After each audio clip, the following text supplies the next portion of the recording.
Welcome to Widow's Bay. There's so much to see here. Come with me. I'll show you around.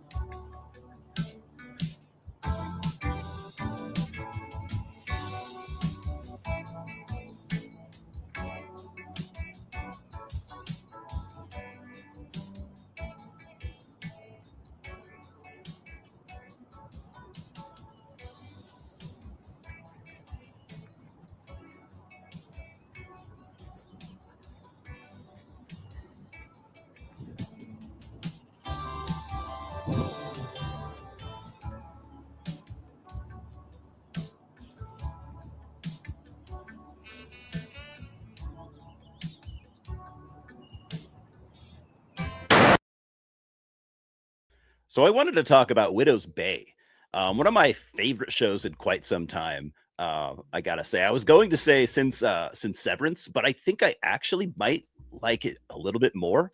And I like Severance a lot. It's an Apple TV Plus show, just like Severance. And honestly, like I don't really watch many like TV series. I usually just prefer movies because, and the reason for that is because I'm okay with taking a chance on a bad movie, you know.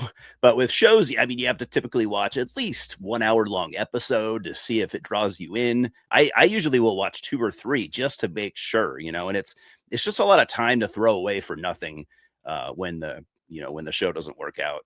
And for me, that it happens more often than not. So and recently I've done it several times, you know, so it does get tiresome. Plus, I feel like they can, you know, extended series, miniseries are kind of cool, but like extended series or whatever, they can get really padded out with just like a lot of filler just to fill the runtime. Just look at look at The Walking Dead for an example of that. So season one has been out for a while now, and I've had time to completely absorb it. Not gonna lie, if I've already watched every episode at least twice, maybe even three times.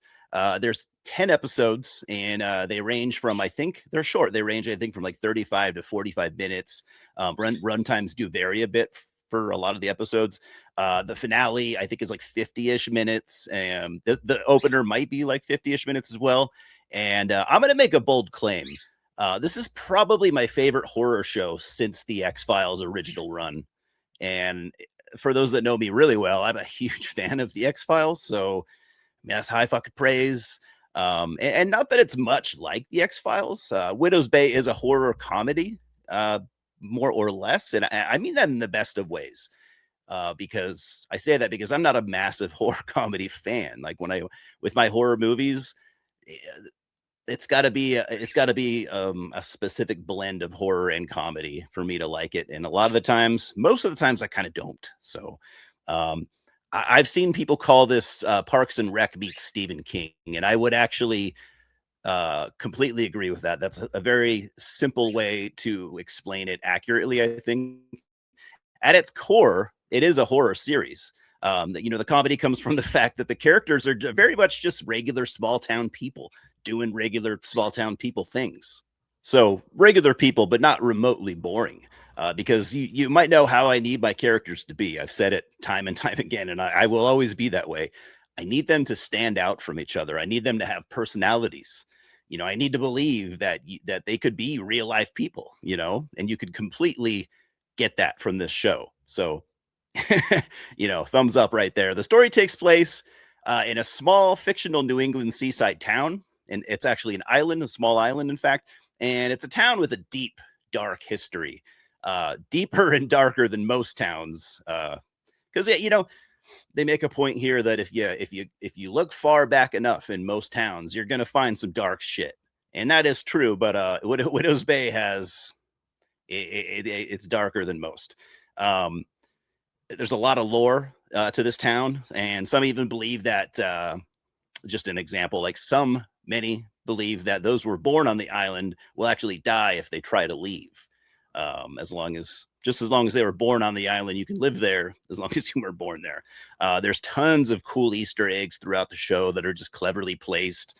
And for the horror fans, tons of callbacks and references to classic horror. I didn't see that coming, and it was just, yeah, it just made me super happy to see. I mean, for starters, you may have recognized the show's title font as the famous Stephen King font. So that right there is like, oh, okay. I think that might have been part of what interested me. And also, like I said, it does take place in a fictional New England town, similar to how most of, if not all of Stephen King's stories take place in fictional towns in the state of Maine, the state that he has lived his whole life in. There's also several Pennywise references. There's a Pet Sematary reference, and probably some that I just didn't pick up on. I am a big Stephen King fan. I haven't read everything that he's ever done, even of the classic stuff. So I would not call myself a Stephen King expert. I'm just not. There's references to John Carpenter's The Fog, and maybe it's just me, but I even get like classic, like OG Scooby-Doo vibes, and which that could be linked to The Fog references too. That could just be me picking that out. But we do get a Halloween and like Friday the 13th reference in one of the many side stories. And last but not least, there's an undercurrent to the entire show that is very Lovecraftian. There's even an episode that a lot of people compare to Lovecraft, and I had to watch that episode a couple times to see if I would agree, and I do. And in that same episode, there might even be a little bit of Blair Witch, but I might be off on that, maybe a little bit. And when I say Lovecraftian, I'm not talking about like random tentacle monsters or sea creatures or anything like that, but I mean an ancient darkness and evil that is just not understood by humankind, something that transcends time and space even. I kind of hope it stays that way because what they've done so far with what I'm talking about, they've kept it vague, which is, again, that's a Lovecraftian touch mark. So I do kind of hope it stays that way, but this first season just did a good job at balancing, not being too vague and not over explaining things. There aren't a ton of main characters, but in my opinion, it's a rare example of a near flawless cast. And to be honest, most of which I wasn't familiar with. But we do get some people like Stephen Root, Toby Huss. So you got two people from King of the Hill, which is awesome, and Hamish Linklater. So it's cool. The cast is just spot on. The show is written and created by Katie Dippold, who has a pretty polarizing body of work if you take a look. So she was a writer for Mad TV as well as Parks and Rec, which I didn't know until I researched her. So that I guess the Parks and Rec meets Stephen King thing is even that much more accurate. And get this though, the 2016 Ghostbusters and the 2023 Haunted Mansion movie. But please, I shouldn't have even said any of that. So don't let any of that scare you off. Just pretend I didn't say it. I promise that it's going to be worth it. Katie can write, dude. She can write. That's for sure. As far as directors too, we get some heavy hitters like Ty West, Andrew DeYoung, Hiro Murai, and Samuel Donovan. I'm Tom Loftus. Oh, or Tom. Nice to meet you, Arthur. You want to grab some coffee? No, I'm good. Jerry was just taking me through some of your history. Oh, that's great. Yes. Well, remarkable story. I was talking to the guy on the ferry, and he said something odd. What was that? He said bad things happen here. There is something about these seafaring towns. The superstitions, their tall tales. I find it charming myself. What town doesn't have a checkered past? Was there cannibalism? No. I don't think that's right.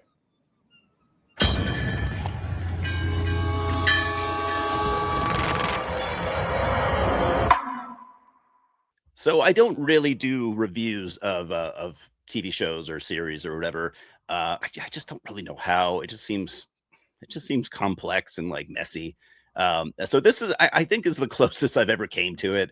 And if I were to give it a score, I'm leaning towards at least a 9 out of 10, at least maybe 9.5. And I just hope I've convinced you to maybe check it out. You don't even have to be a horror nut like me to enjoy it. Like my girlfriend, she doesn't really like horror, although every now and then I've pushed her into some stuff that she has liked. But, she doesn't really like horror, and she fucking loves this show as much as I do. She's obsessed with it, just like I am. So if you do give it a watch, I hope you come back and let me know what you think, whether you loved it or hated it. Just come back and let me know. Or if you've already seen it, like a lot of you probably have, what are your thoughts? I'd really would like to hear them. So yeah, cheers guys. I'll see you at the multiplex.